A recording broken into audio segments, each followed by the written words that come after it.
All right, so just so you know, we are gathered here today with a very special guest. I would like you to meet Murphy, the Oh, official Murphy. Wicked Murphy. Monkeys. So he'll be sitting on that for this one. So if you hear any weird noises, it's not me being demonically possessed, just our little puppy here. You know, it's funny. I get that a lot where I'll get pets just they like, especially during podcasts, they'll come up and they'll kind of walk Mhm. by, or you'll see them kind of in the background scratching and stuff. So it's like, it's pretty normal when it comes to having my podcast. I'm just like, yep, just let the pets go. So I'm fine with it. Okay, so he's been walked. He just had some waters. He should be good for about an hour. So Good deal. Good hopefully deal. nothing will arrive. Right. How long do I got you for? A little over an hour or so? Yeah, about hour and a half sounds about Oh, good. cool, man. All right. Well, I appreciate your time. Go ahead and introduce yourself and just kind of let people know what you're all about. Oh yeah, absolutely. All right, so I am James Swift. I am currently the managing editor slash general manager of wickedhorror.com. We're a website. We've been around for well over a decade now, probably about at least a dozen years now. And I've been writing for the publication on and off for the better part of 10 years. Recently became the general manager earlier this spring after our esteemed founder Tyler Dupay decided to move on to greener pastures. And I mean, he had just a really great generational run. So following his footsteps has been a tall order, but he's given me a lot of advice and put me on a firm ground here. And I think we're doing pretty well. So yeah, just kind of sum up what Wicked Horror about. There are a million billion horror websites out there. The thing that I think makes us most different is we're not just dedicated to horror films. We're about the horror lifestyle and horror fans. And we don't just want to cover movies, we want to cover the entire spectrum of horror books, horror video games, horror music, horror culture. Even, there's horror fast food now. Just kind of show you how mainstream things have gotten. Yes. So we want to just, dig into it about as deep as you can. And also, another thing I think which is a little bit different is we're not so concerned about, the really, really hard new stuff. I mean, and a lot of times, let's be real, that's not the most interesting stuff in the world to begin with. Oh, there's a new Michael Myers skin coming to Fortnite. Who cares? So, one of the things we're doing is we're trying to focus on horror fans and what horror means to them on a deeper personal level. So, I think a really good example is we had a fantastic article earlier this week written by a guest columnist who described how movies like Return of the Living Dead 3 helped her, process the grief of her deceased mother. And I think that's something we definitely want to see more of that you don't really see in a lot of other horror websites, something that deep and personal. And without getting, too saccharine or too syrupy, something that's actually emotionally resonant that kind of connects with you on a personal level. So that's what we're doing. And we also, do all this stuff, the reviews, the features, the listicles, the comedy bits. So we're pretty much all over the place. Wickedhorror.com. If you've never been there before, you'll love it. Damn. Yeah, that's a good one. It's a great website to check out, and um, I'll have everything in the description for everybody to click on, and you make sure you follow James on social medias and everything like that. And yeah, man, I like everything you're doing, and I appreciate your time, buddy. Oh, anytime. And I call you the concierge of the mutant family because I think from the very beginning you were very much like active. Anytime that Joe Bob had an episode on Shutter, if anybody has watched Joe Bob or even knows about Joe Bob, he's currently has and he's kind of moving on from Shutter. I think they got a couple more episodes, but every for a while there was like for a couple months they were doing an episode, two movies, one or two. I guess it varies. And you were very active on X and or Twitter, whatever it was at the time, and you would have some great commentary, very like sort of mystery science fiction, mystery science theater, whatever. Anyways, mystery science theater 3000. My God, I can't talk today.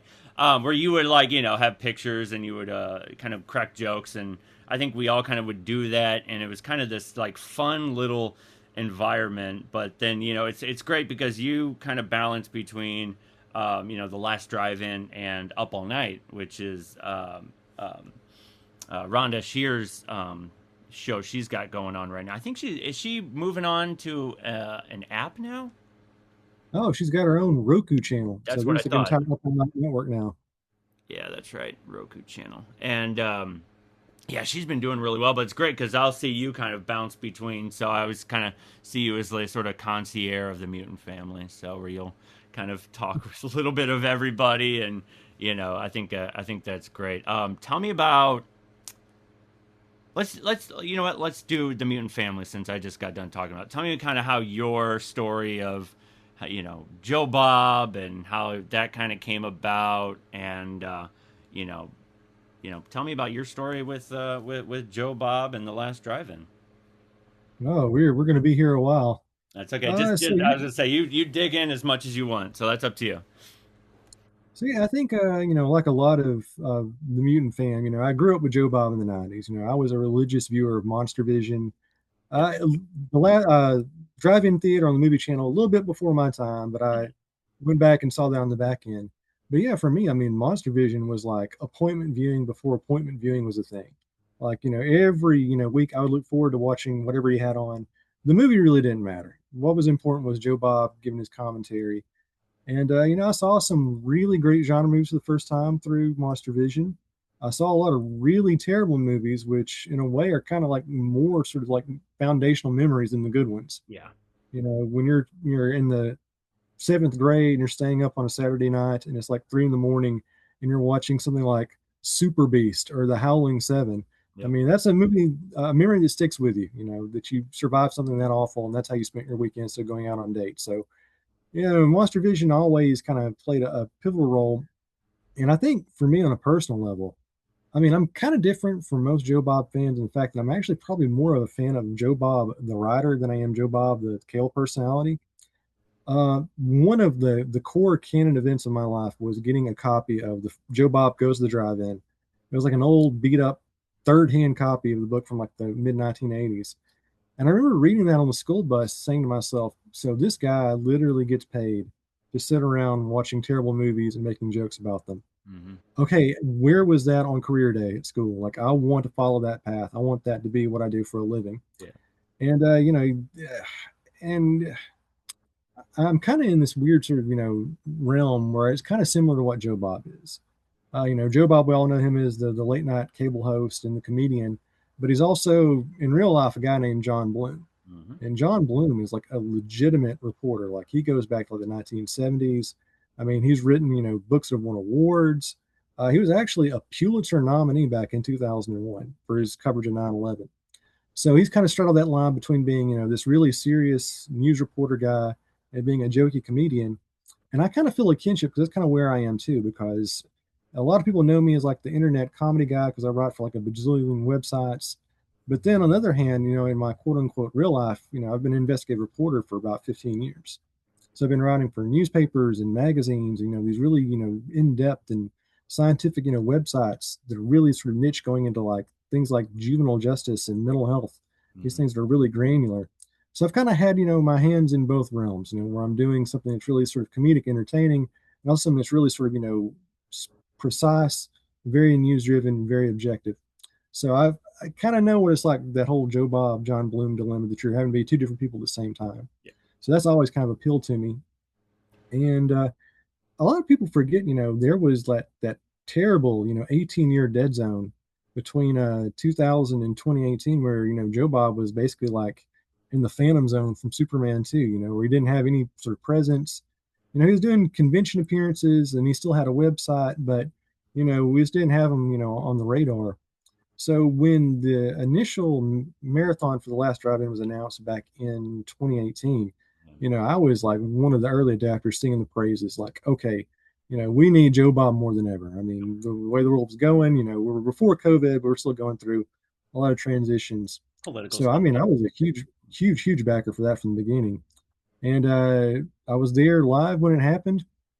It was the 24-hour marathon, right? Yeah. And The then it initial got one. shut down. Yeah. Was it Twitter or Shutter? Or did everybody stream so like everybody signed on that Shutter couldn't handle all of it and it got shut down? Is that right? Oh yeah, my personal story is, it's hard to stay up for 24 hours, and I was scheduled to work that weekend too. Oh.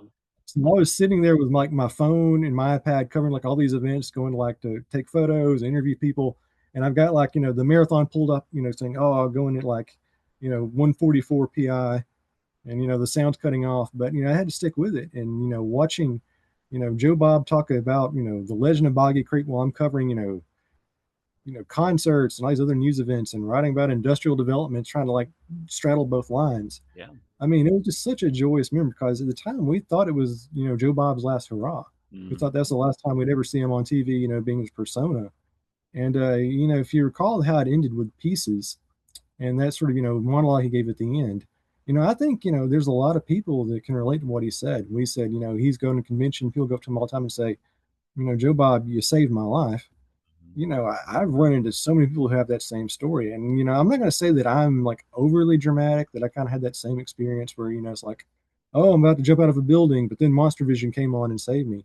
It was more like, growing up, oh, and there's Murphy here Oh, making an that's fine. appearance. Go for it. Growing up, in rural Georgia in the late 1990s. I mean, it's a culture void. You don't have a lot to look forward to. You got a lot of things going on that even like when you're a kid, just aren't right. And you don't really want to kind of be in that environment. Yep. And just having Joe Bob around, even as a distraction for the weekend, gave you something to look forward to, and kind of let you kind of think about things, outside of your own realm. That maybe there's a bigger world out there. There's stuff to look forward to. You're not going to be stuck in this dead zone forever. And I think that's kind of the secret to success is he makes you feel like you have a connection to something bigger. And I don't know. I can see he's a very very important influential person on my life. I'm not really sure I'd have the same career path or I'd be sort of doing the same stuff that I'm doing now if it weren't for the influence of Joe Bob back in the day. Yeah. You grew up in Georgia. Were you kind of in this religious background? Like, were you kind of born and raised in this sort of Bible Belt, kind of having to deal with that? And your parents are like, "Oh no, you can't watch horror movies." Did you have to kind of sneak them or anything like that, or was everything pretty laid back growing up? Well, the great thing about the 90s in Georgia, at least, I lived about 50 miles north of Atlanta. So it's a very interesting situation. It's kind of like a Stephen King novel in a way, because you have people who are like super religious and very sort of, oppressive and prejudicial, but at the same time, everybody was like either an alcoholic or like a hardcore drug user. So you had people that were religious but also on meth. So that was kind of like what I grew up in, in middle school, seeing these people whose lives were just like zombies. Hmm. So I mean, my real life growing up was kind of like a horror movie, being stuck in this like post-apocalyptic, drug nightmare. Um, but yeah, the religion aspect was there. The thing about Joe Bob, that was never really kind of seen as like an occult thing. I mean, he didn't really show like that many like sort of like controversial movies. I mean, like The Exorcist, maybe that Yep. was like the one thing my parents were like, "Don't watch that," and I'm like, "Okay," click record. Um, and let's see what else. But yeah, I mean, the religious part really wasn't kind of like a thing kind of connected to Joe Bob from what I recall, which is ironic because he was on the Daily Show as Mr. God Stuff, where he did, the rundown of the religious programming and kind of making fun of it and its hypocrisy. So even like watching Joe Bob and Monster Vision back in the day, he kind of had like a keen eye for like religious satire, kind Hmm. of calling out, the contradictions and all those other things. Like probably my favorite one was he did like a screening of Needful Things, and he made a lot of jokes about Baptists and Catholics, how they're like his biggest fans and his biggest detractors at the same time, Oh, yeah. which I thought was just a really great thing and kind of something you kind of relate to, kind of grow up in my environment. But all that to sum up, there's a little bit of crossover, but not a whole lot. Yeah. Yeah, he kind of really just kind of grabs on to any sort of topic or anything at hand, and really just knows how to.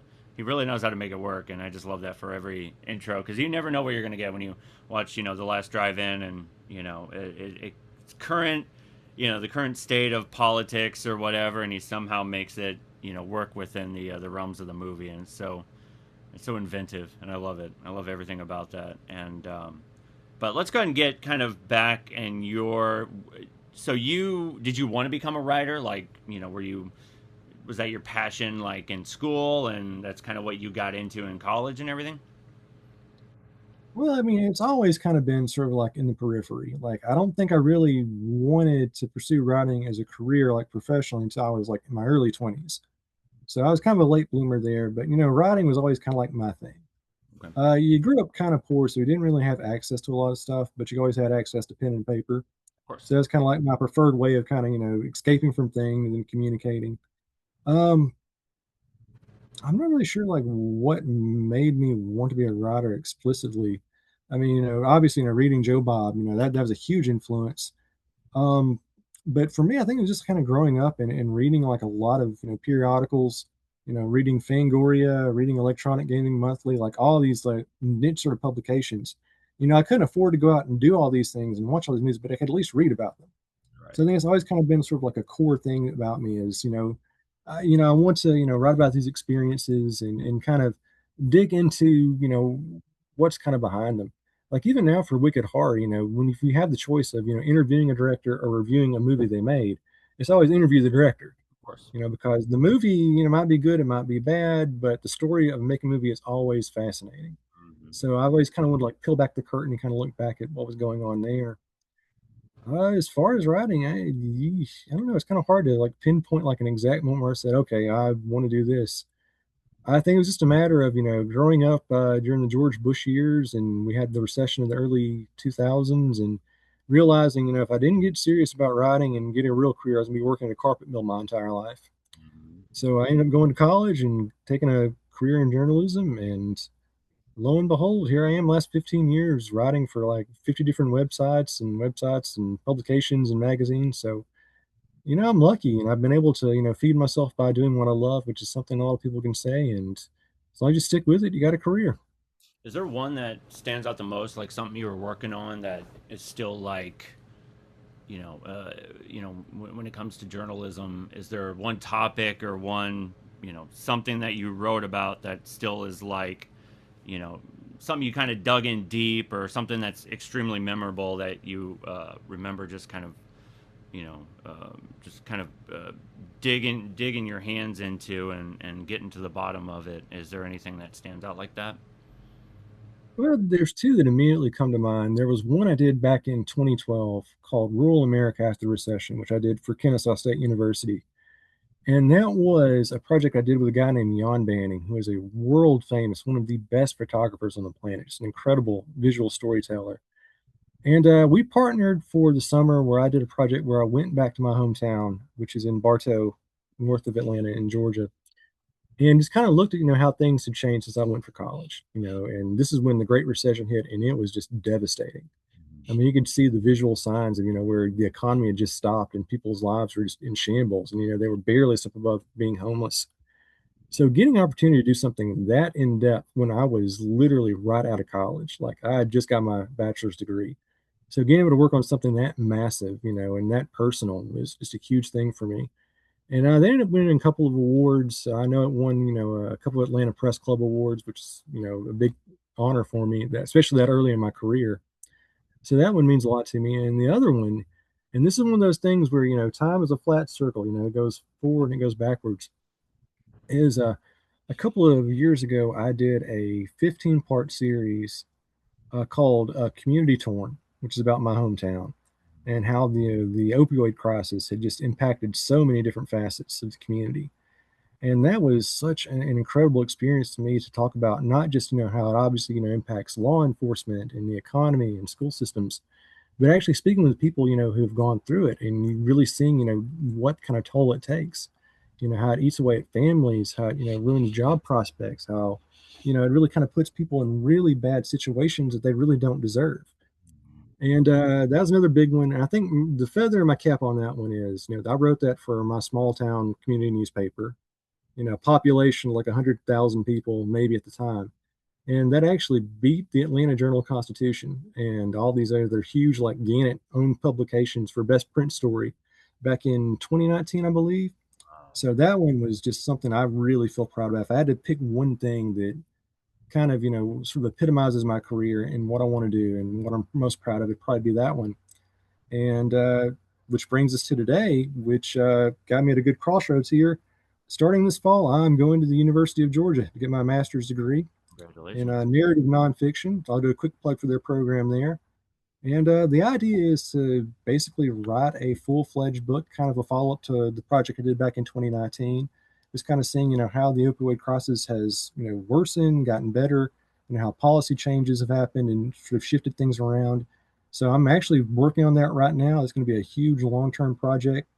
the next 2 years at least, and maybe something good will come out of it. But that's pretty much what I'm kind of basing myself on. That's looking at the real life horror of substance dependency, and how policies can a lot of times make it even worse than it already is. So that's kind of what I'm working on now. I'm actually doing homework before you gave me a call here, so that's what I do. And then on the side, I'm doing jokes about you know Chud 2, Bud the Chud on the other side. So that's kind of where I am as far as my dual life there. Was there any movies that came out recently that was on your radar that you were kind of anything recently that you're excited, like you were excited to see and you like loved it, or something that's kind of coming around and you're like, the new Evil Dead, or the back rooms, or anything that stands out that you're like, that was great, or you think is going to be great? Well, I mean, I think so far, it's been a great year for movies in general. I think since COVID, there've been some really down years in the multiplex. But 2026 kind of been an exception. I mean, there's been a lot of good stuff, especially in the realm of horror. Mm-hmm. Probably my favorite movie I've seen so far this year is a Canadian movie called Buffet Infinity, Mm-hmm. which is this really sort of inventive, story about uh, missing people. I don't want to give away too much of the story because it's kind of a spoiler there, but it's a movie that's has some supernatural overtones. It has lots of subplots about cults and missing people, but the entire film is told through a series of interwoven fake commercials. So the entire narrative is like, okay, told 30 seconds to 1 minute at a time. And it's just an incredibly inventive and original movie. And it's been a while since I've actually sit there and just watched a movie going, I have no idea what's going to happen next, but I'm completely enthralled. Yeah, Whoever made this person is either brilliant or a madman, probably both. So that was just a really great moment seeing that and kind of being blown away. Is God is a fantastic movie. If you haven't seen that one, I know it kind of came and went at theaters, but it's on VOD now. Definitely check that out. Send help because Sam Raimi is still Sam Raimi. He only makes like a movie like once every 10 years now, just to prove that he's still great, and it's a great movie. Um, Faces of Death, I thought was a movie that a lot of people missed out on and was I liked it. way better than I expected it to be. I liked it. It did a lot of new things in the slasher genre. And even, to kind of give you an idea of how good of a year it is for horror, we're even getting good movies on Tubi. There's one that just came out called Super Happy Fun Clown, which is this great, great little independent, splatter, satire, psychodrama, which is like in a lot of ways kind of an even better version of the Joker movie than the Joker movie we got back in 2019. So, and there's just plenty of stuff. And the thing I'm looking most forward to is just being surprised. I love going into a movie where I know absolutely nothing about it and just having my mind blown in the process. And it's been a good year for that. Obviously, the Obsession and Backrooms, all these, YouTube core movies are kind of getting all the ink, but there's just a ton of great stuff out there. And even more stuff we're going to find as the years roll on. That's kind of the great tragedy of modern filmmaking is we have more content than ever, but it's getting harder to winnow it down and find it. I I know. mean, with all the streaming rights going here and there. So, I mean, there's probably like 4 or 5 all-time great movies that have come out so far this year that we're not even going to hear about until like 2038. So I'm just keeping my ear to the ground and rolling dice. And sometimes you get crappy movies, and sometimes you get stuff that's like unironically great. Yeah. So that's what I'm kind of hedging my bets on. Even if it's like a 80-20 split, I'm thankful for the 20. Yeah, I think so too. And we got so many options right off the bat. Between whether you pay for streaming or you get it on Tubi, or you got so much kind of coming at you, and you just kind of take what you can and just go. Hopefully, I gotta. It's a bit of a roll of the dice, and you just go. Well, hopefully I get myself a good one. And sometimes, even if it's bad, I like campy bad. Are you like a fan of the campy bad type of movies? I mean, to a certain extent, I think there's been a really, really annoying trend for like the last 20 years where people are trying to make bad movies on purpose. Yeah. And I've never been a fan of that. It seems kind of inauthentic and insincere. I mean, you look at the cult classics of the 70s and 80s. I mean, okay, yeah, obviously they're bad movies, but the filmmakers, they were honest. They were trying their best to make what they could. And you kind of feel like that charm to them. There's that sort of sincerity to it that you don't have with a lot of some of these more recent homages. But yeah, I mean, it's one of those things where like, anyone can see the value and importance of a truly great movie. But sometimes you got to look deeper to find the value and sort of significance of a really, really bad movie. And that's another thing we're trying to do at Wicked Horror is kind of going back and looking at some forgotten gems and movies that people have kind of, glossed over for the last couple of years. A really good example is a couple of weeks ago, I did a retrospective movie called Fight for Your Life from 1977, one of the most notorious of the video nasties that no one has seen. And even now, if you say Fight for Your Life, I mean, most people are gonna be like, well, I never heard that before. And what it is, it's like a really sort of, intense and kind of ahead of its time home invasion thriller from the late 70s, which has like a really sort of aggressive and kind of eerily sort of like foreboding racial overtone to it, for where you could say, you could probably make this movie today and not change a single line of dialogue and it'd still be effective and kind of carry the same message. So, they're always out there. Movies, I think today I've got an article running about another 70s trash classic people forgot about called Island of Death, Hmm. which is a movie about these European vacationers who go to Greece, and you think they're just a young couple in love, but as the movie turns out, they're actually like complete religious psychos, and they're running around killing all of the quote unquote perverts and degenerates. And you have to remember this movie came out like in the late 70s. I mean, this is incredibly like foreboding and sort of predictive of where things are headed, where we are today. I mean, culturally. So I think there's some secret beauty to like even to like the really really bad movies.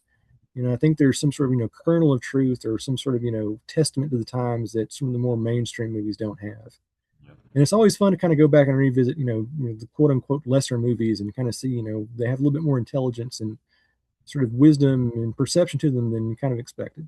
Yeah, and one I'm really excited about. Grindhouse releasing is doing Scream Bloody Murder, and I always had this weird like I immediately attached to a lot of like the public domain movies. I one of my early things that I got when I was in college and I was studying movies and stuff like that was they'll like 100 or 50 movies in one box set, and it was all public domain.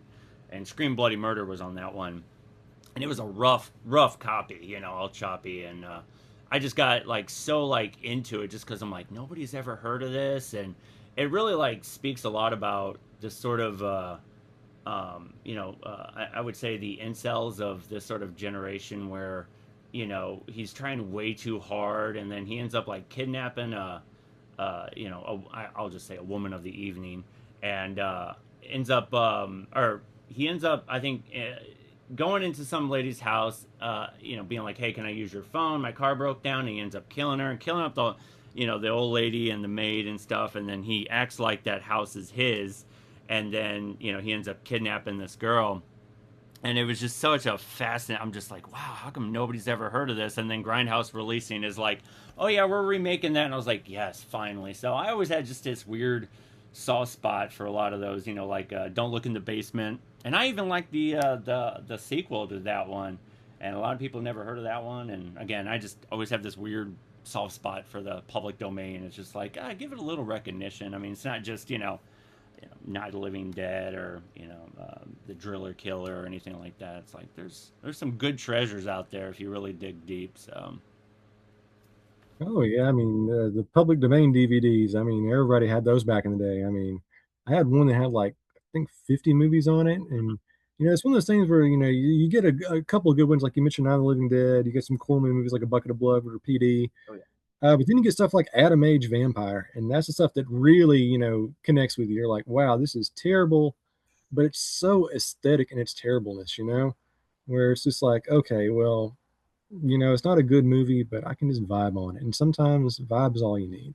yeah, I agree. And yeah, absolutely, 100%. What are you? Are you kind of like in between, like, streaming and physical? Like, do you try and focus more on like, if you like a movie, you get like a hard copy of it? Because that's how I am. Like, if I like an album, I'll make sure I get the vinyl or get the CD or whatever if it's available, or if I love the movie, I'll make sure I buy a physical copy just to hold on to it. Kind of where are you at when it comes to the streaming versus physical copy or physical media?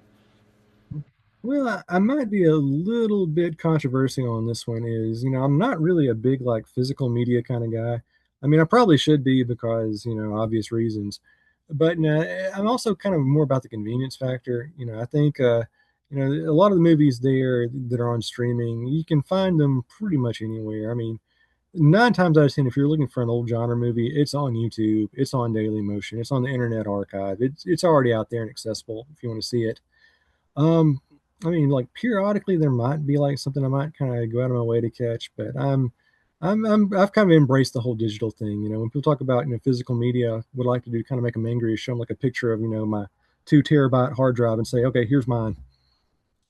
And don't do that at conventions. They kind of get mad at you Oh when you yeah, do that. But they get real mad about that one. So the hardcore ones where they have the shot on video types and yeah. So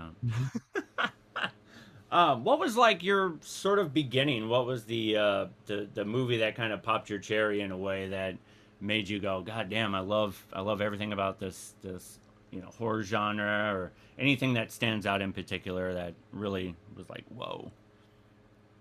So here is the great irony in all of this. Like, when I was a kid, I really, really hated horror movies. Like, I was not a big fan of them at all. I just kind of thought they were like sleazy and dumb and kind of just, waste of time.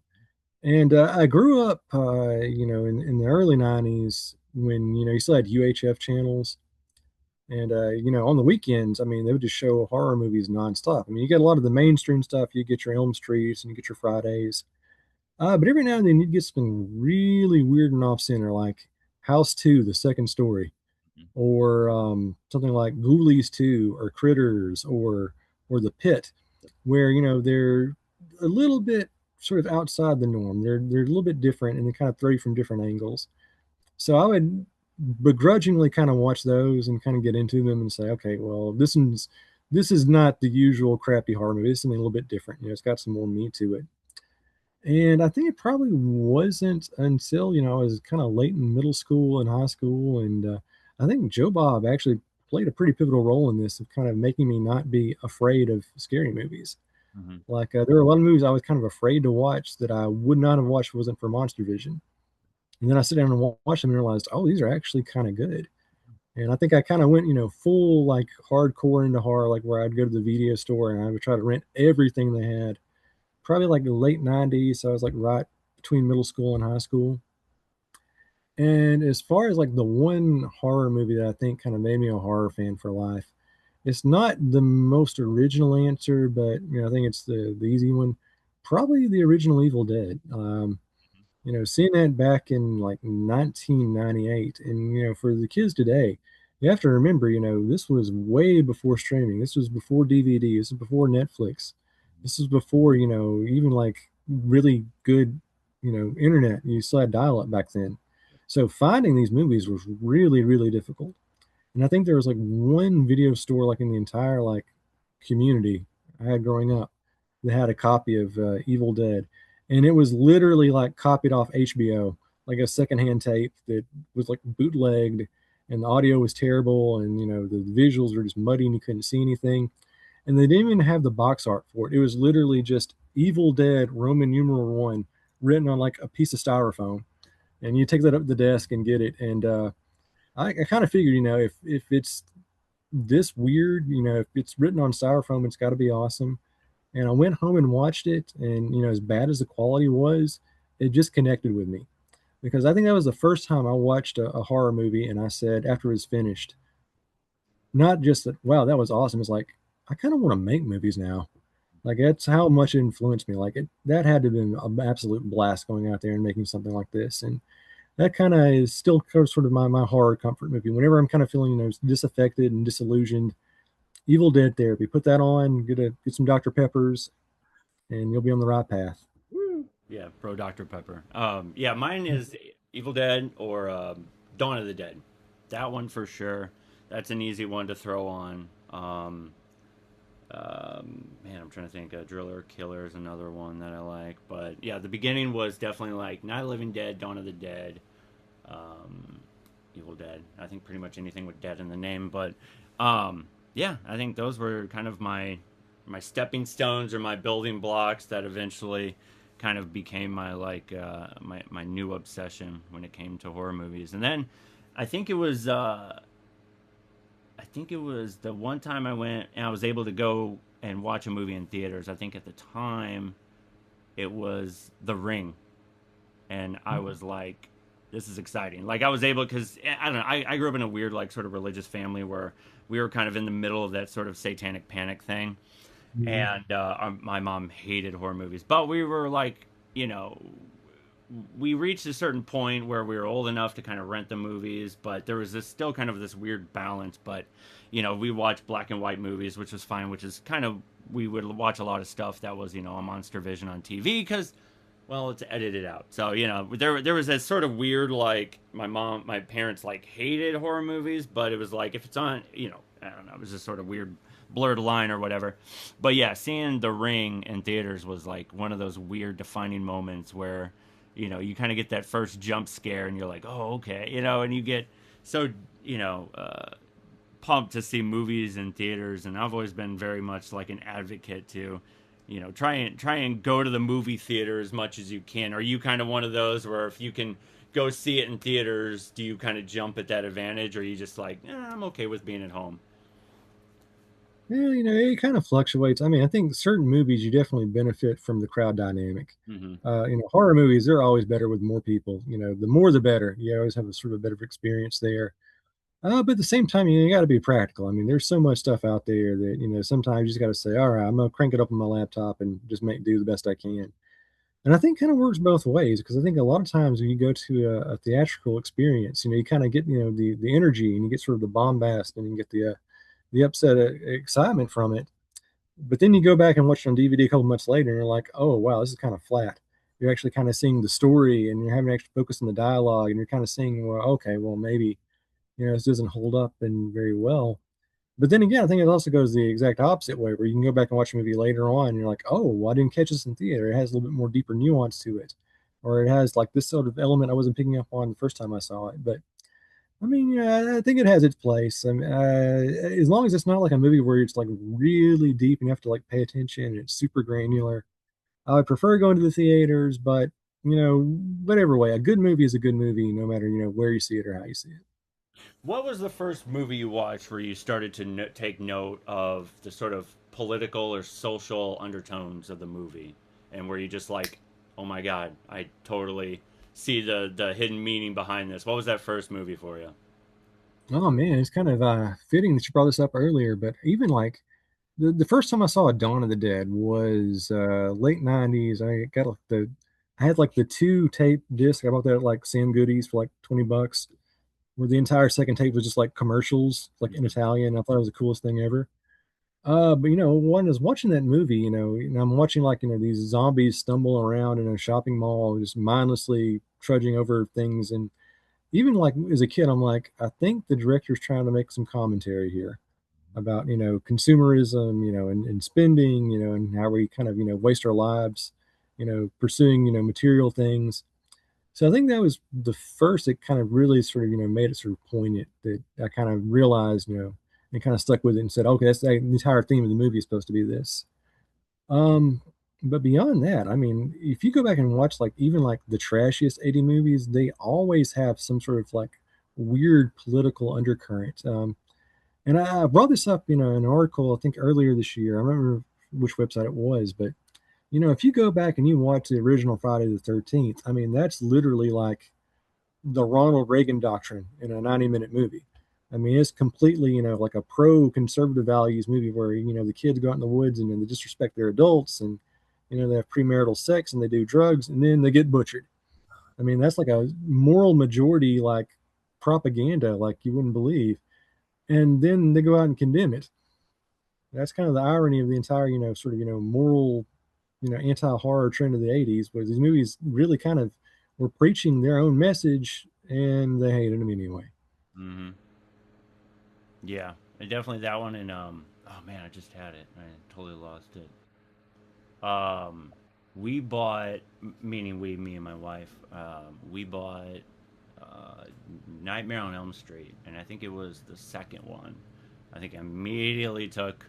I was like, okay, there's a the undertones of struggling with homosexuality and stuff like that. I was going, okay, now I mean, I'm not saying that was like the first, but it was one of those moments where I think I watched a long time ago and it didn't click, but then I got older and we were able to kind of like you have more access to like box sets, so we kind of went crazy and started buying box sets of DVDs and movies and shows and stuff. But then when I saw um, uh, yeah, Nightmare on Elm Street too. I was just like, okay, there's something to this. Like I get what he's saying, and then it wasn't until I think it was the documentary he made um, about that, and I went, wow, it was just so much deeper, and then went into like the AIDS epidemic and HIV and all that. I was just like, wow, like I like watching documentaries. Like I'm a huge documentary fan, where especially if it goes deep with horror movies, with like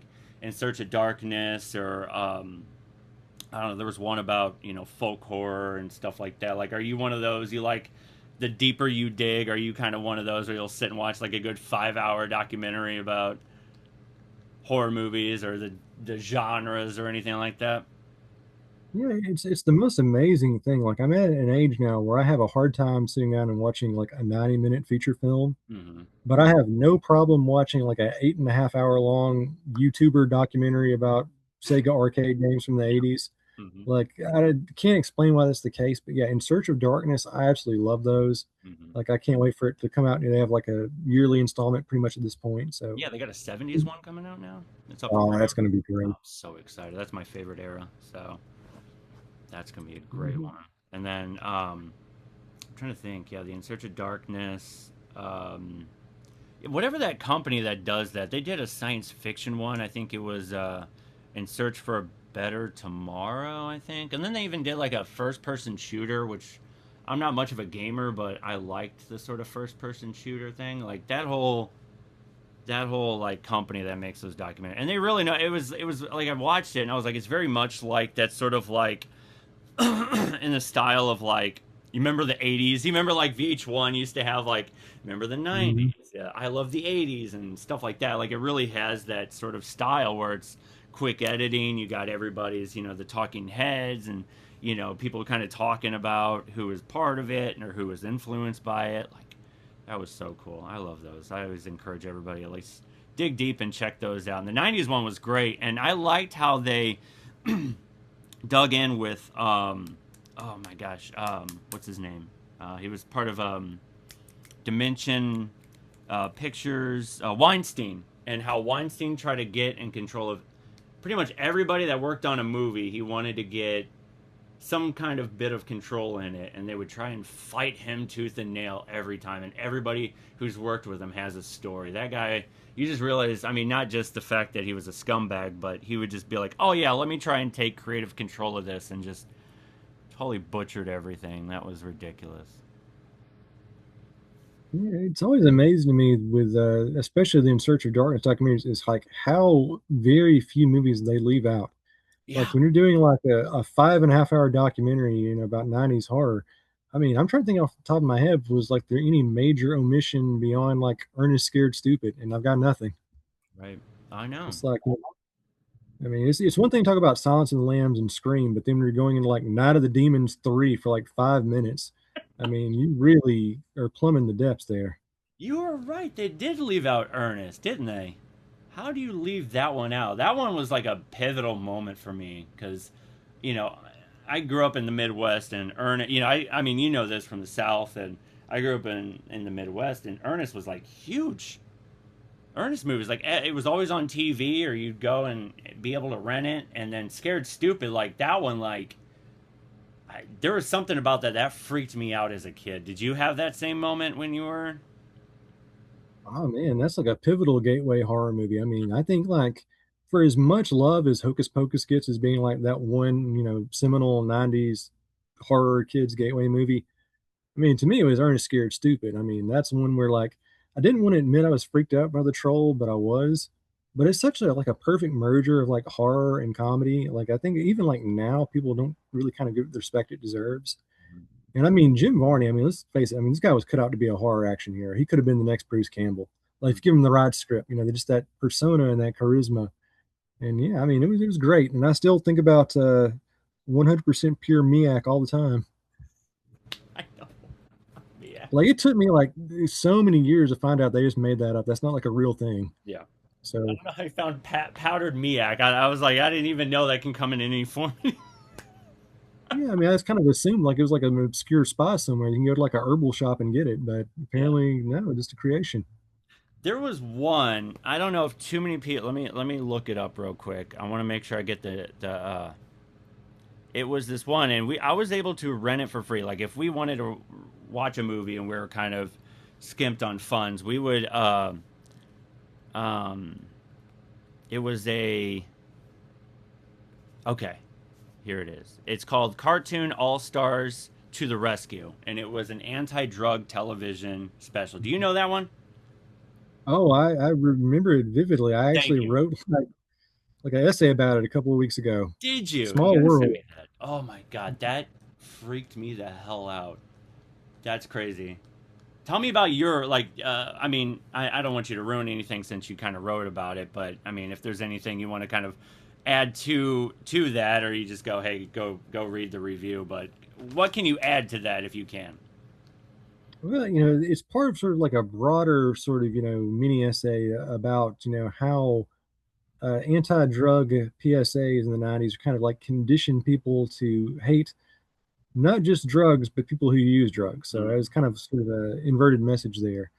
And the thing about cartoon All Stars to the Rescue is like it has a really sort of self-defeating message. If you're making a cartoon propaganda piece for 8-year-olds, and the message is don't do drugs or else Bugs Bunny and the Ninja Turtles and the Muppets will all come to visit you. Like you're kind of missing the point. I don't think kids are going to pick up with that and say, "Oh, well, I shouldn't do drugs because that." They're going to say, "Well, if I pop these pills, I'll get to meet, Garfield." So, I mean, that's always one thing that's kind of stuck with me is kind of being sort of a tone deaf thing. Um, but the other thing about it is kind of builds in sort of that greater tapestry where, not so much the villain of the movie is, not the drugs themselves. And I think it was, oh my God, what's his name? There's a guy who played Patton. George C. Scott was yours, like the voice of like the the smoker, personification of drugs. Yeah, like they couldn't, do like a talking heroin needle. So they just did like a disembodied fog thing. some foggy, smoky And thing. Yeah. and if you go back and watch the movie today, what the message to kids is, if you do drugs, you're going to be like this sort of like complete loser. You're going to have no worth in society whatsoever. You're just going to be a guy who's like has baggy eyes and you steal stuff from your sister. And, if you do like marijuana once, you might die from it. I mean, it's just a really sort of completely unrealistic depiction of, what, substance abuse is. Yeah. And I think the real problem and the error with the movie is it kind of gets a point across that, hey, substance abuse, it's a medical issue. I mean, it's not like a lifestyle choice, it's an actual categorized disease. And these people are, are suffering and they need actual treatment and they need help. And there's none of that to be found in the movie. There's always that message of, oh, well, just don't do it. Prevention, that's the only thing that works. And if you have it already, well, you've already lost, you're a failure. And it just kind of reeks of that sort of, post Reagan, early George Bush sort of propaganda of, it just didn't really work. And, you still have that stigma today. I mean, I think I still, all these years later, we're kind of battling the same uphill battle of facing, just this horrible, horrible depiction of people with substance abuse issues in media. And going back to it, I mean, that wasn't really the only cartoon that did that. I mean, pretty much every cartoon in the early 90s and late 80s Yeah. had at least one special episode where it really painted people who, had issues in such a horrible, horrible light. And it kind of stuck with kids. And going back and watching it today, I mean, obviously it's something that it's interesting and disheartening to watch at the same time. And it's a lot more depressing to watch it now than it was when I was a kid. And even as a kid, I knew it was really wrongheaded and misguided stuff. Yeah, and we all kind of grew up in the Dare program, and we were kind of in this whole like, you know, don't do drugs, but there was never really this sort of like, if you knew anybody or you knew someone struggling, there was always this, that, and the other to go get help. Or but it was just always, drugs are bad, and if you do them, you're gonna get arrested. That type of thing. And it was just always like, I don't even, and I have 3 daughters, and I've asked them, I'm like, do they even do that anymore? And they're like, no, but they'll like the topic kind of comes up in health class sometimes, or stuff like that. And I'm like, well, hopefully they're kind of like, you know, guiding them. You know what I mean? Like they don't come home with like a packet that's, because we had to do that. It was like, all right, you come home and you got to give them the packet and let your parents know, this is the DARE program. Here's what we're going to talk about. Like they don't even do that anymore. So I'm just going, do they even do like a thing anymore? Like, do they talk about it? Do they really give anybody options? But I mean, I live in like a small town in Missouri, so you know, meth and opiate addiction it runs rampant out here, and it's just like one of those things where it's like, yeah, it should be talked about. I mean, people should be able to talk about it and know that, yeah, it's a mental health issue, and addiction is a sickness. So yeah, for sure. Yeah, I think we're at a point now where if we were having this discussion 20 years ago, I think the worst thing we could say is like, look, if you do drugs, you might go to jail for it. Mm-hmm. Today, with fentanyl and all these, designer drugs and all the cocktails, I mean, the worst thing is not going to jail, it's going to a graveyard. I mean, I can't tell you how many stories I had to cover, just in the last couple of years where you have like 5 and 6 year old kids overdosing. I mean, it's absolutely horrific. And, there's no obvious answer. There's no one shot solution. But I think we can all agree what we're doing now from a policy perspective isn't working. Yeah. And I think one of the great things you'll notice, and it's a recurring part of the book I'm working on, is that every time, So oh, I always keep hey, that one. breaking up your Yeah, I RP. got two of them. I got one here that I take to work with me, and then I keep one at the house just in case, whatever. So, but yeah, go ahead. Sorry. Yeah, I think one of the important pieces, and you can trace this all the way back to like the late 1800s, is that every time there is sort of a major federal attempt to sort of curtail drug distribution, to clamp down on a problem, it just ends up making it 20 times worse. And all it does is kind of, open up different markets or give, leeway for even more dangerous chemicals to flow into the country and get distributed.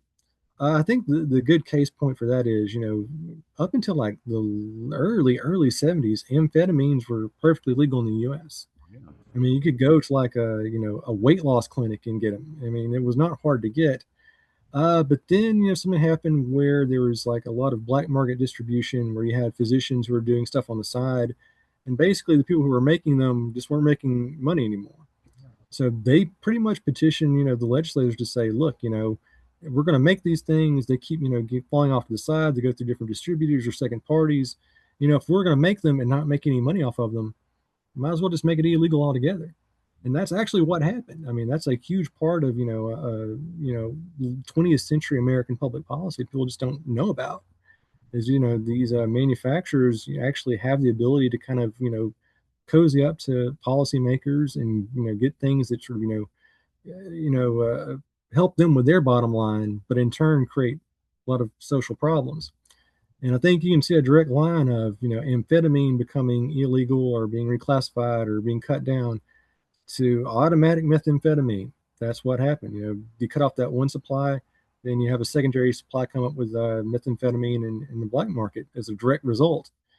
And obviously in 2000s you had the Combat Meth Act, which is a federal policy, and basically where they're trying to clamp down on sinus medications, of all things, like that would do something. And what that did was it just made people change the formula for making meth. They went from making meth out of cold medicine to making it with much more dangerous chemicals that have much more dangerous long-term effects for people's mental health. And to clamp down on that, what happens? That's when the painkillers come in. They clamp down on the painkillers. What happens? That's when the fentanyl comes in. They clamp down on the fentanyl. What happens? Well, now we got the designer drugs. We're getting the synthetics. We're getting, people, mixing, going into like veterinary clinics and just taking everything and mixing it together and selling it to, eighth graders.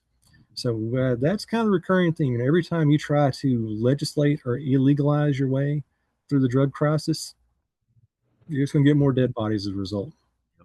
I agree. And we'll save all I'm that going to for go your off my book. high horse there. You what? I didn't hear that part.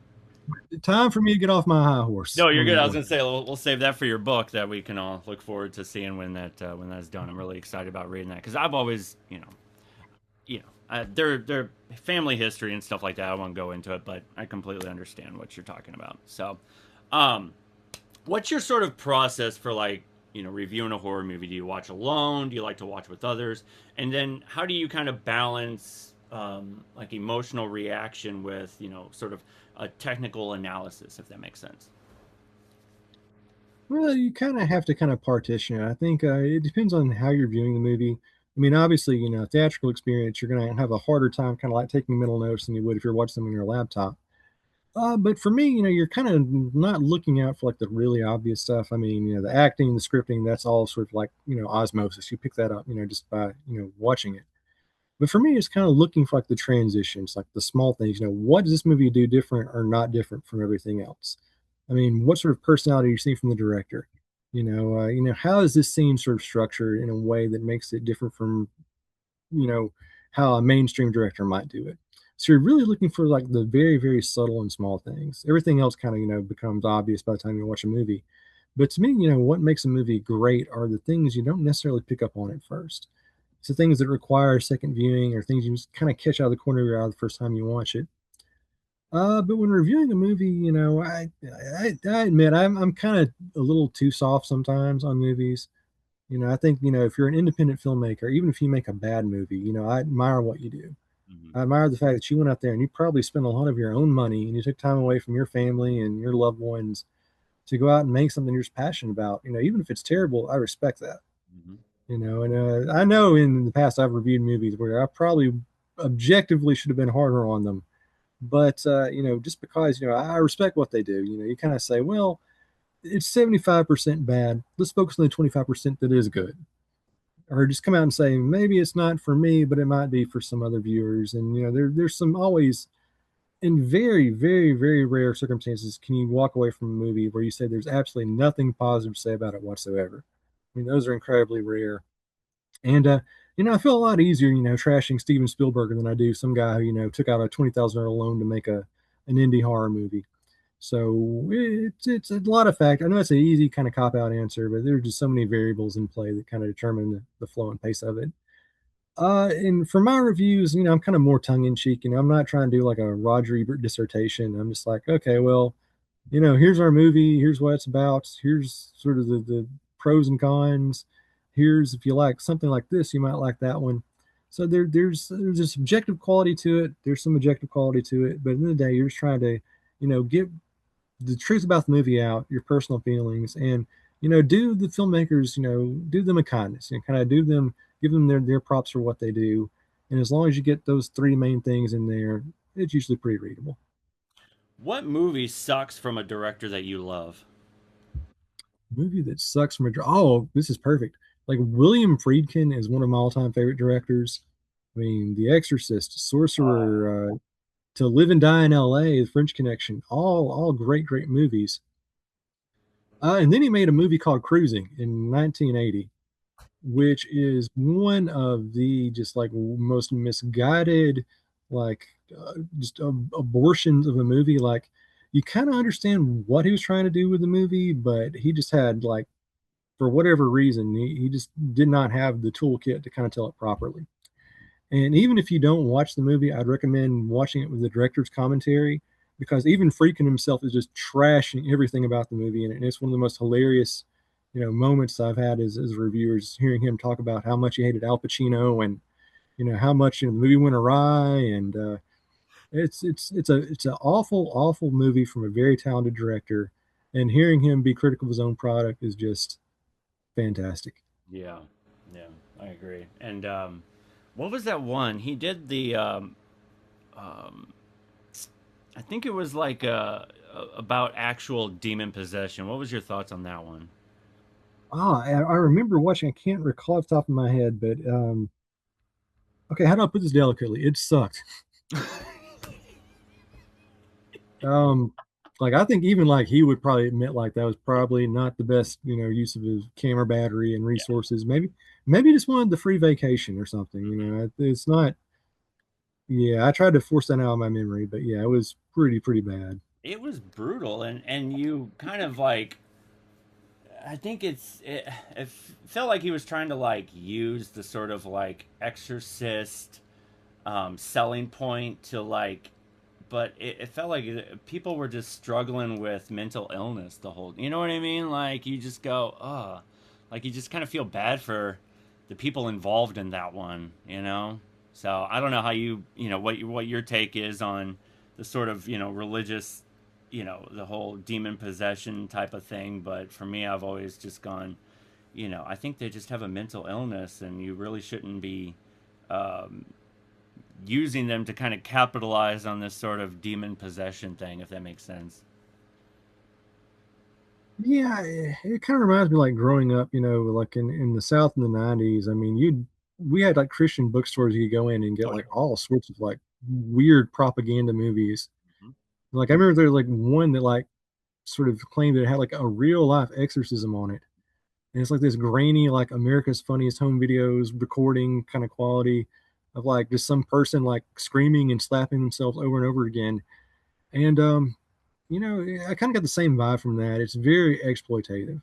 It's Mhm. like I think you're kind of taking a person who is very misguided, who needs help in a lot of different ways, who needs actual, medical assistance and probably some mental health resources, but you're just kind of using religion as your tool to kind of cover it up. And I think, the sad part is that's probably the big story of, American healthcare today is just how much of a role religion has in it.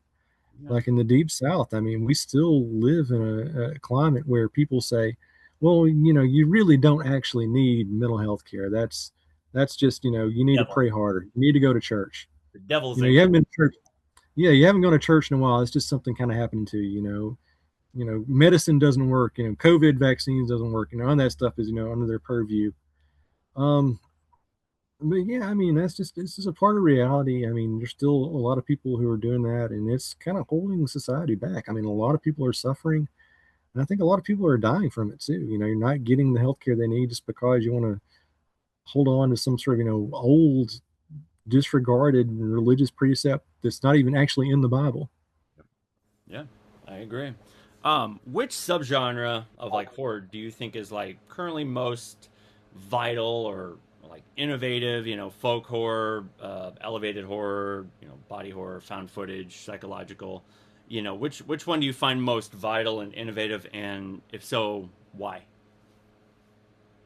Yeah, we're living in an era where it's kind of like the way heavy metal used to be, like in the late 80s and early 90s, where you just have so many different offshoots, and there's different names for everything. You have like death metal and black metal and grindcore and technical death metal, and these kind of overlaps. That's kind of where we are with horror today because you have so many different buzzwords like analog horror. That's a big thing. Oh yeah. One of my favorite ones I heard a couple days ago was gastro horror, which are horror movies about evil sentient foodstuffs, which is incredibly prolific. Like you never really think about that until you realize there's thousands of movies, that kind of fit into that theme. Um, I think the problem is, anytime you try to pigeonhole or you try to reduce what a horror film is to like a certain very definable subset, you're kind of, doing a misgiving to the film and the filmmakers themselves. Um, to me, like the best horror movies are kind of like the best movies in general, where you really have a hard time classifying them. Mhm. Sometimes the best horror movies are movies you don't necessarily think of as horror movies. Yeah. I think a really great example of that is the movie that came out is God Is, Hmm. which really wasn't marketed as a horror film at all. It's kind of like a exploitation throwback revenge thriller, but you watch it, I mean, it's a pretty scary movie. I mean, it does a lot of things very different, and it's a unique form of kind of freaking you out too.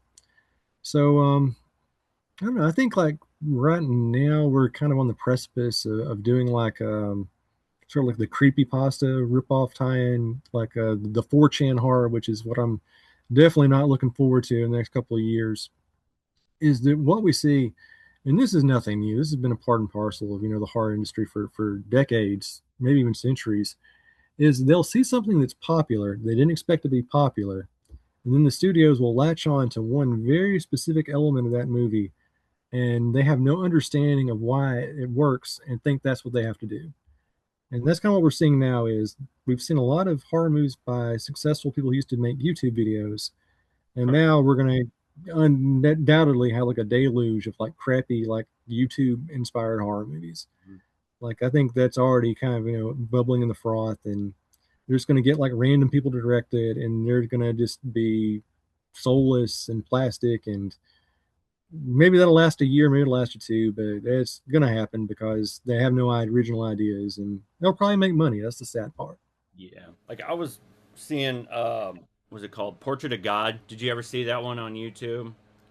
It's some girl I think that's doing like a I think she's like doing like a dissertation on it's a piece of artwork talking about different people seeing this artwork and it seems very dark, but at some point the face of God kind of shows itself to you.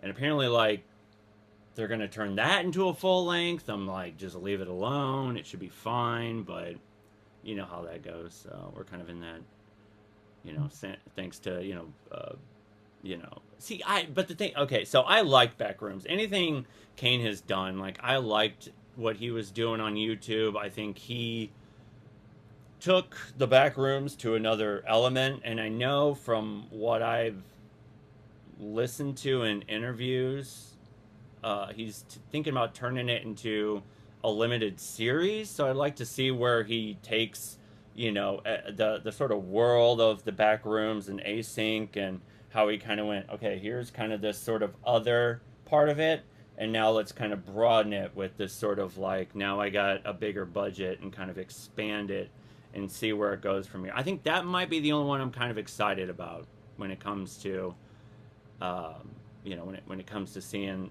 YouTube to theaters. Is there anything that you're kind of jazzed about? Obsession was okay, but I think that story's been told over and over again to me. The sort of love potion number 9 type ordeal. Well, it's sort of a cheating answer here because not necessarily anything new coming out or on the radar, but what I am excited about, and it's kind of a fairly recent trend we're seeing, is we're seeing a lot of old school movies that have had, sort of deleted scenes that have been, on the back burner for years that are being re-released. Hmm. For example, we've got Cannibal Holocaust, which had a very small scale release earlier this year where you had like a full, we really can't call it a director's cut because the director's been dead, but it had a lot of scenes that were excluded and we haven't seen for years and years. And the really big example is we got The Devils coming out later this year. The early 1970s Ken Russell movie, Yep. which we've never seen the full uncut version until this year. So that's like day one thing I'm going to go see. And I don't know. I mean, I think there's a lot of, really old movies that, we've never seen the full complete copies of that are finally kind of getting, their due. And I hope that's a trend that continues on because I know there's a lot of great stuff out there that's just been sitting on a shelf for decades that, we deserve to see. And I think that, I think there's a lot of great sort of companies that are trying to get those and kind of restore them. And I think, is it Kino? Kino's a pretty good one, with the Criterion Collection. I know they did Equinox is one of my personal favorites. I saw that. I know I saw it on television. I don't know if that was the sort of like a monster vision of it or if it was one of the other ones, but that one I went wow. And then when I finally watched The Evil Dead I went okay, there's kind of this sort of influence there, and I loved it. Like I fell in love with that movie. And but yeah, I think Criterion's doing a bang up job, especially with Kino, because they did they do Metropolis? Were they able to pull up like 20 minutes worth of footage or something like that with the original Metropolis? I'm trying to Yeah, remember if well, that was the one. I don't know. I'll have to remember, but I remember seeing the sort of remastered version of Metropolis, and I was like, and you know what? The funny thing is, when I went to college and I took film school, film history classes and stuff, we had to sit and kind of watch and analyze. And the only copy that my teacher had at the time was the '80s version, which had like Loverboy on the soundtrack or um, a bunch of these old sort of like '80s groups, and as for the soundtrack, and it was just like I don't know. At the time, it was just. But I'm glad that there's like a new sort of copy of it, so people can actually sit and kind of enjoy that. But yeah, I remember kind of going through that whole film. I think we took like an entire week or more on Citizen Kane, and it was just like literally we're analyzing Citizen Kane bit by bit, all the different innovative cameras and the editing. It was just like oh my gosh, storyboarding shit like that. So that was always fun. Did you always have like a passion for that type of filmmaking process, like or do you like to kind of get in like real nerdy when it comes to movies like that, or you just kind of like take it for what it is and kind of just do your own review about it? Yeah, I'm definitely guilty of reading too much into things, like especially as I get older. It's a lot easier now to kind of see where movies get the technical stuff right compared to what they get wrong. Mm-hmm. Um, there are certain movies where I really, really like appreciate them on like such a transcendent level. Where I don't just see them as great movies, but like being really great commentaries on the condition of humanity. There's a great, really, really long documentary from the 1980s about the Holocaust called Shoah, Mm-hmm. which is just absolutely, fascinating movie. Just incredible story about, the 20th century and what humanity is. And I remember, that's the kind of movie where I can sit down and with a, notebook in my hand and write down, okay, here's how they did the transition. Okay, here's how they framed this one guy. Here's how they went from covering this interview to this guy. They changed the lighting. What does that kind of tell you, and how does it sort of, accentuate what the movie's doing? So, for really sort of, granular, specific movies like that, I can kind of go deep, deep, deep into the technical stuff. Most times, though, it doesn't really work if you're watching something like Hamburger the Motion Picture. You can try to kind of, get into the deeper sort of, molecular insights of Hot Dog the movie, but or Porky's too. It's just not really there. Yeah. And you can try, but it's kind of a fool's errand. But yeah, I mean, very, very few movies I kind of do that with. But when I do, I'm just like in awe of it. I want to know like every nut and bolt in detail of how they made it. Yeah, I think my first one where I was kind of in that sort of moment where, studying like in high school and then into college. I think it was the movie Pi, Darren Aronofsky, and it Mhm. was great editing, great camera work, and the soundtrack I think really kind of elevated it with this sort of ambient and anybody on Warp Records, and you got Aphex Twin and but it was just one of those. That was kind of, I really just would throw that on and just bit by bit I'm going, okay, the camera's this, and Darren Aronofsky, I mean, right there, and Requiem for a Dream, goddamn, that that's a tough one. Requiem for, I think everybody should sit and watch Requiem for a Dream just once. That's a perfect anti-drug movie, I think. That's a really fascinating thing because the first time I watched it on a double bill. The first movie was The Wolf of Wall Street. Mm, So you have a movie which makes drugs look more fun than anything in the history of cinema, followed up by the most depressing anti-drug statement ever made. yeah. So I felt conflicted after watching that back to back. But yeah, definitely two great movies for totally different reasons. Oh geez. What's like a director that you're gonna get a bang up job by? Like, is there one that stands out the most that's like that director I know, or screenwriter, an actor, anybody that you go, anything they've done has been top notch. Anybody that comes to mind? Let's see, off the top of my head, yeah, I'm gonna give a shout out some. I could go for like the obvious ones and be like, oh well, Werner Herzog. He's never made a bad movie before. I'm trying to put a spotlight on some of the lesser known guys out there. Um, there is a director who made a fantastic movie in 2024. Um, let me look up his name. I don't want to Yeah, make no, sure I go ahead. mispronounce Do it. what you got to do. One of my actors that I know, Sam Rockwell. I'll know that he's always like very good, entertaining actor. I know anything he's done. I'm like, I know I'll like that one. So, the first time I think I saw him was the Green Mile as Buffalo Bill. So I was like, there's something about this guy. Yep. So the guy I was thinking of is a guy named Joel Petrakis. Hmm. He's a guy from Michigan, and he hasn't made a whole lot of movies, but everything he made has been an absolute banger. The last movie he did was called Vulcan Isadora, Hmm. and that came out in 2024, and it's on Shudder. And that's a movie where I don't even want to say anything about it because the best way to watch it is going in completely blind. It is just a fantastic movie that goes in so many different directions.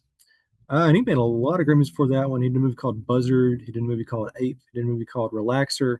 Just a very, very inventive style. And he's one of the very few modern directors that has like that completely idiosyncratic style where as soon as the movie starts, it's a Joel Petrakis movie. Hmm. And I always kind of thought he would be like the next Sam Raimi. Like he'd be that one guy who becomes like a truly transcendent, genre director. So it hasn't happened yet, but there's still time. And pretty much anytime, he has a new movie coming out, I'm all for it. What was the one movie that probably scared you the most and really stuck with you? Whether it was, like a movie, or if you ended up, seeing, like Faces of Death, where it kind of blurred the line between, reality and make believe. Like, kind of, what was your sort of first, like, it just stuck with you and scared the crap out of you for days? Oh man, it's kind of an easy answer. I think pretty much everybody would kind of say this, but seeing The Exorcist for the first time, because there was so much hype and build up behind it. Like that was like the one forbidden movie. Like that's the movie where people like thought that if you watched it, like you would actually get possessed by demons. So like it had like this incredible, like sort of bizarre, hysterical air to it that no other movie had. So of course I couldn't wait to watch it. Hmm. So and I remember like watching kind of vividly, like by myself at like midnight, and just being completely creeped out, And Yeah. the thing about the movie is, it's a very sort of ironic thing because the guy who wrote it, William Peter Blatty, is a devout Catholic, Hmm. and The Exorcist is actually a very, very sort of pro-Christian kind of apologetic movie, but it's kind of remembered as being as like the Slayer album, to end all Slayer albums in movie form. But yeah, I mean, watching that, just kind of waiting for the build up, and that's kind of the thing that makes the movie so great is there's so much suspense to it. Yep. Once the actual demonic possession happens, the movie kind of stops being scary because it's active. But just the build up, the small things, the musical cues, the transition, the lighting, it just sort of builds this dread that I think even like to this day, I don't think I've seen a movie that does such a great job of building up sort of that momentum as The Exorcist. So watching that was just a huge, huge sort of experience for me as a kid. It's probably like between that and Evil Dead are like the two horror movies I always go back to when I need to, restore my faith in the medium. And I think oddly enough, much as it scared me as a kid, like today it's like my comfort movie. Like if I need something to kind of go back to and kind of, make me feel a bit better about humanity, that's usually the first movie I go to. That's wild. That's good. And it was real surprise to me that Tubular Bells came out way before the movie, and they just went, I like that, I'm going to use that. And it's just one of those weird things that just happens kind of spontaneously, where you can watch you can hear a song, and a movie can completely change that, whether it's Tiptoe Through the Tulips, or Singing in the Rain with A Clockwork Orange, and now that song has a whole nother impact on you. You know what I mean? Mhm. Like, there's so many that I just go, well, that movie kind of ruined it for me, especially Sing in the Rain. Now I can't stop thinking of, like, the scene from A Clockwork Orange. And I don't know. I've always liked. That's one of those weird movies where I'm like, I love it, and I probably shouldn't, but A Clockwork Orange is one of those, like, top five for me, just because I love the music, and I'm big on electronic music, and the camera work, and Stanley Kubrick is every bit of a genius, is goddamn. So is he one of yours, like Kubrick, one of those right up there? Oh yeah, I'm actually kind of doing like a Kubrick deep dive over the summer. I'm trying to watch some of his older movies. Before I get into that though, I can't pass over about Tubular Bells. Mm. A lot of people don't know this. It's the actual song itself by Mike Oldfield is like 28 minutes long. Mm-hmm. It's like this huge sprawling song, and only like the first 4 minutes are like freaky. After that, it turns into like this like space opera where there's like chimes and seagulls in the background. Like the And new age and the progressive rock it's scene at the time. Yeah, yeah. so if you listen to the whole thing, you're like kind of experiencing like the entire birth and resurrection of the universe in one song. So yeah, that's another thing when people tell you that drugs are not positive for society. That's one example. Um, but yeah, as far as Kubrick, some people they want to be like sort of contentious and be contrarian and say, oh, it wasn't that good. No, I mean the dude was great. Yeah. I mean, I went back and watched Killer's Kiss like a couple of days ago, Hmm. and that's like one of his very first movies, and that's a total like poverty row production where he had no budget. It was a terrible script. He obviously wasn't very excited about making it, but he wanted to get his foot in the door, and it's just like such an aesthetically sort of fascinating movie where he does things like no other director back then would have done, like the lighting, the use of transitions. He does a better boxing scene in that movie than Martin Scorsese did in Raging Bull. I Wow. mean, it's a guy who just had such a knack for the visual. And I think you can't deny it. I mean, Clockwork Orange, all-time classic movie. 2001, all-time classic movie. Barry Lyndon, classic movie. I mean, I can't really think. Shining. Has he made a bad movie, like anything even like remotely substandard? No, I don't think so. I mean, I think uh, Eyes Wide Shut. I don't think I watched that as much as any of his other ones, but yeah, I mean everything he's done. I wish there would have been more, because I know wasn't he attached to AI, and then that's when Spielberg took a hold of it when he Mm, passed away. Yeah, so that would have been interesting to see how he would have what his take would have been on that one. So, but then again, Spielberg has a way of kind of making it kind of his own kind of thing. The most fascinating one would be like Poltergeist, where he teamed up with Toby Hooper, and it was just like this weird balance of scary and like, oh, okay, there's this bit of like, oh, it's a nice family in suburbia, and of course you can get all the social undertones from that one as well, and yeah, so That's another one where, I think it's really popular and sort of a hot take to say Spielberg's movies over the last 20 years have been kind of on a down trajectory. And I mean, they have compared to, his earlier work, but you have to remember, this 80s. is a guy who, in one year, the same year, made Jurassic Park and Schindler's List. Yep. To have that kind of range, I mean, you've got to be a pretty talented filmmaker to kind of do that and have that sort of versatility. Yep. So, I mean, wasn't a big fan of Disclosure Day. I'll be the first person to admit that. But to say that he's overrated or a hack, I mean, you're just being a fool. Didn't he do? Let me get the name of it. I know it was about. Ah, crap! It was that one where it was about. Wasn't it about a filmmaker? And it was. Oh God. But David Lynch was in it. Like it was one of his last movies, and he played. Oh my God! I'm beating myself up. He was acting in it. Oh my God! Who was he? He was a director. Ford. Oh my God, I'm hating myself right now. 1 second. Okay, here it is. The Feeblemans. Is that what? Yeah, Spielberg. Yeah, the Fablemans. Mhm. And it had I David. missed that one. Yeah, and he had David Lynch playing John Ford. There we go. That's the word. Yeah, and yeah, I think that was one of his. David Lynch. Are you a David Lynch fan? David Lynch comes up a lot on this podcast. I mostly talk to a lot of musicians and stuff like that. But did David Lynch make an impact on you too? Well, I'm kind of go both ways. Okay. Like I've watched Twin Peaks and I watched Mulholland Drive. Didn't really sort of connect with me the same way it does to other people. I'm not really seeing all the hype. But Eraserhead, though, I Mm. mean, that's like one of those like canon event movies. It's like up there with Evil Dead and Pink Flamingos as being like one of those like transcendent, like, what did I experience? Why does it resonate with me so much? El What did I Topo. do with my life afterwards? Hmm. Yeah, those So, those midnight movie type where it was like El Topo and mhm. Eraserhead and stuff like that. It was just one of those like just what am I experiencing? It feels like all like I can't explain it, but the emotions are there. You know what I mean? That's the best way I can describe like David Lynch, where it's like even if I can't explain it, I can. There's something in here that I feel that I completely understand without being able to use words. So, yeah, for sure.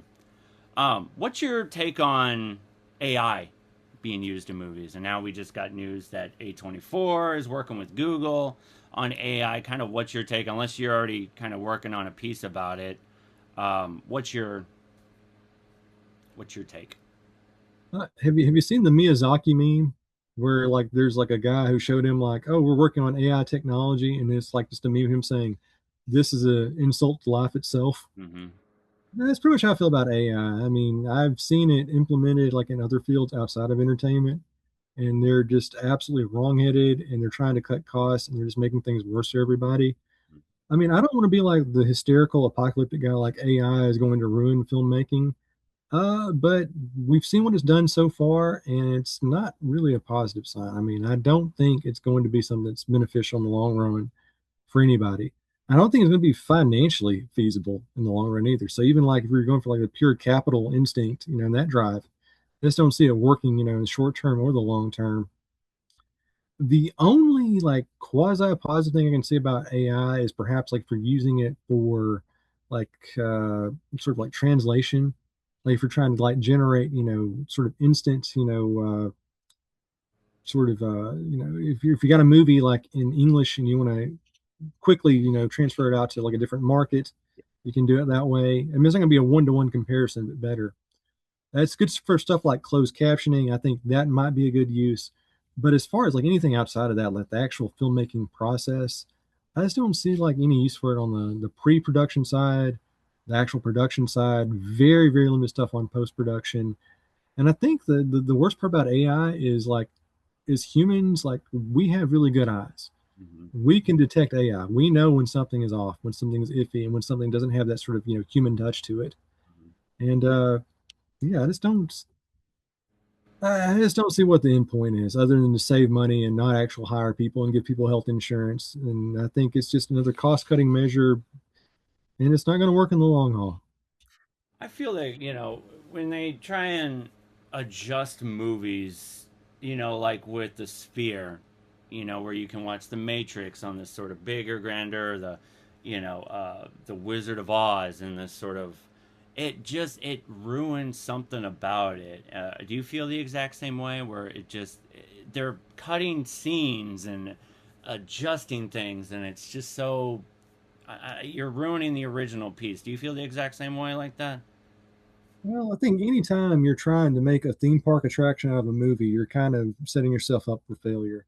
Yeah. Um, yeah, I mean, I just don't really see the appeal. I mean, I'm not really sure like what movie would be improved by, having it on a 800-foot screen going 360 degrees with like wind flying at you. I mean, I think if that's your definition of great filmmaking, you're probably not really a fan of movies. You're more like a fan of like, empirical experiences. Like, and if that's the case, I mean, go out in a rainstorm sometime. I mean, you'll get the exact same sort of, sensation and feel from it.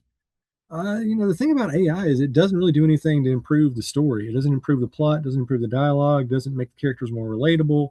It just makes things flashier and more aesthetic, and that can only go so far. Yeah, I agree. And I got one more question, and I'll let you go. What advice would you give, like aspiring, film critics or young filmmakers, kind of trying to break into, the arts or just even horror? Or, kind of what's your advice for anybody?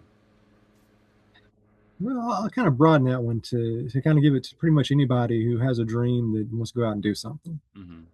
Um, for most of my life, I've been a failure. I'll be the first to admit that, and I've been a failure because I've been afraid. Hmm. I've had so many opportunities in my life to go out and do really amazing things that I didn't do because I just didn't think I had the ability to do it. Hmm. I didn't think I was good enough. I didn't think I had the talent for it.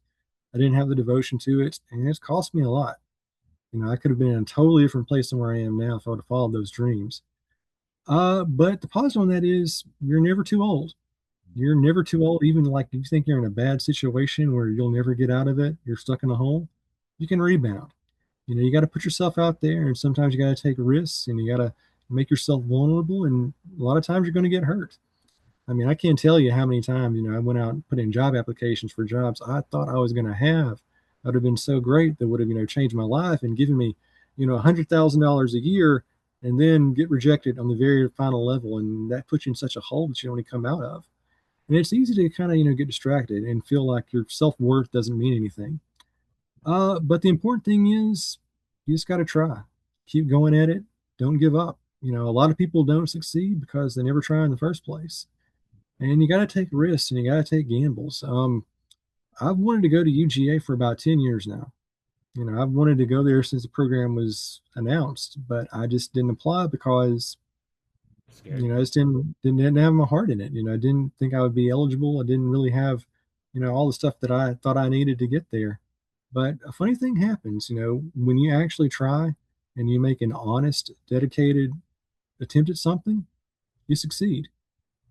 And you gotta go out there and fail. And it's I always kind of say if someone in the past has said it better, then let them say it. Going back to Joe Bob and that speech in the last drive-in, keep rolling. Keep on That's what rolling. you got to do. Just keep going. Thank you, James. I appreciate your time, buddy. Yeah, plugs again. Check out Wicked Horror. I'll have the website. Yeah, I mean, anything you want to let them know that you're kind of working. I mean, besides the book and some more reviews, anything you want to push and kind of let them know what's coming up for you? Well, yeah, definitely. One of the cool things about Wicked Heart is we're always looking for new columnists, new contributors, people to write for us, to do reviews, features, retrospectives. You know, if you're an indie filmmaker, we might want to interview you. If you're a cosplayer, we might want to interview you. If you are someone who just has like a really funny or weird or unusual perspective on popular movies, reach out to us. You know, we'd love to at least, hear what your proposals are. And, we're all about giving, people their first shot. I love giving people who aren't professional writers an opportunity to express themselves. So if you got a story idea, or if you think you might have a story idea, shoot us an email and we'll talk. Perfect. James, I appreciate your time, buddy. Oh, anytime. And also, Murph here said, hey, everybody. Bye, Murph. Bye.